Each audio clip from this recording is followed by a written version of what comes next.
Do you gamble at all? A little bit. You do. What do you like to play? Blackjack. Oh, good choice. I love blackjack myself. If ever you're in a game, though, however, a blackjack game, and somebody comes up to you with a deck of cards that looks like this, I suggest you run the other direction. This is a mark deck.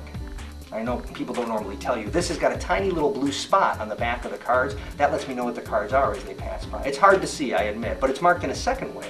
The second marking is these right here. You see that little 5 of hearts? That tells me that's the 5 of hearts. 2, 5 of diamonds over here. You probably have seen these marks before, but it's the ones on the back that most people haven't seen, and that's the one I'll try to show you right now. As I'm going through, just touch a card for me, whatever one you like. 9 of hearts, and how about another one?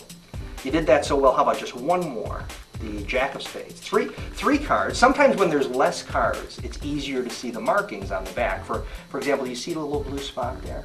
No. It is hard to see, I admit, but I'll show you the technique. What you do is you stare right at the center of the card and you kind of blur your eyes, squint just a little bit, and if you do a good enough job, I swear you're going to see a blue spot. Okay. You'll see it on the back of that card right there, and you'll see it, of course, on the back of this card right here. And, of course, you'd see it on the back of this card right here. But the truth is, if you're a gambler or a magician, it makes no sense to have a deck of cards in which just 3 cards are marked. What would make sense is if each and every one of the cards I was using were from a marked deck of cards. I mean, each and every one has that blue die on the back. Now, there is one problem. Let's say you're working for an educated audience.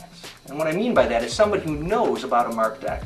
If that occurs, they might come up to you and say, well, Paul, you're not much of a magician, you're not much of a gambler. They'd be wrong. Well, the truth is, they'd be right, because they know I'm using a marked deck, which is why, for them, I never, ever use a marked deck of cards.